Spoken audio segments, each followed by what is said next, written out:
আসসালামু আলাইকুম রহমতুল্লাহি ওয়া বারাকাতু। কোরআন শরীফ স্পর্শ করে কি কসম খাওয়া যাবে যদিও বিষয়টা সত্য হয়?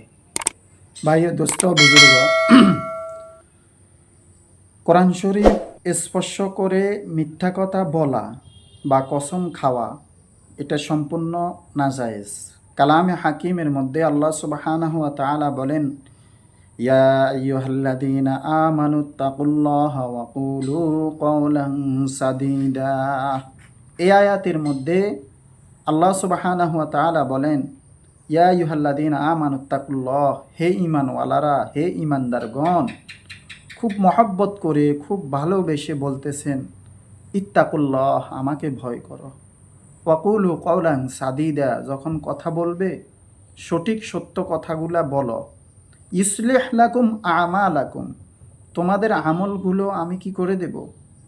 কবুল করে নেব। এখানে যদিও হয় ইসলিহ লাকুম আমালাকুম, তোমাদের আমলসমূহ শুদ্ধ করে দেব, এখানে এখানে তর্জমা, মূল তর্জমা উঠবে এখানে, তোমাদের আমলগুলাকে আমি কবুল করে নেব। ওয়াগফির লাকুম যুনুবাকুম, তোমাদেরকে মাফ করে দেব, তোমাদের গুনাহসমূহ মাফ করে দেব।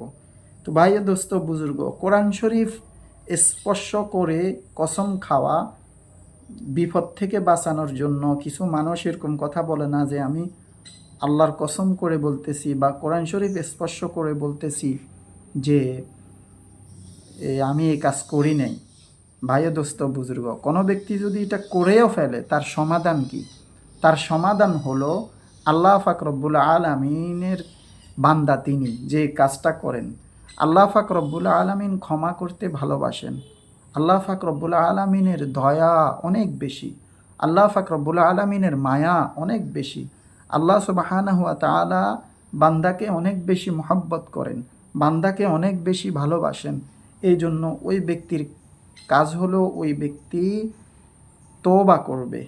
তওবা করার মানে অর্থাৎ এটা হলো, তওবা কাকে বলে? তওবা বলা হয় ফিরে আসা, অর্থাৎ আমি এই গুনাহ করেছি আর কখনো গুনাহ করব না।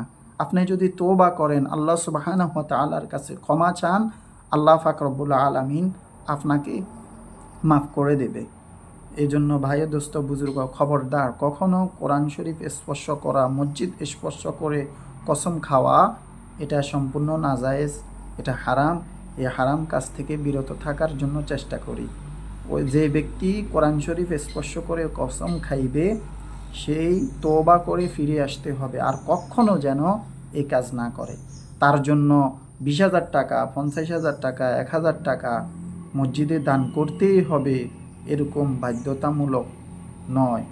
আপনি এমনিতে আল্লাহ পাক রব্বুল আলামিনের রাস্তায় দান সদকা করে দিবেন, সেটা হলো ভিন্ন ব্যাপার। কিন্তু আল্লাহ পাক রব্বুল আলামিনের কাছে তওবা করে ফিরে আসতে হবে। আল্লাহ পাক রব্বুল আলামিন আমাকে আপনাদের প্রত্যেক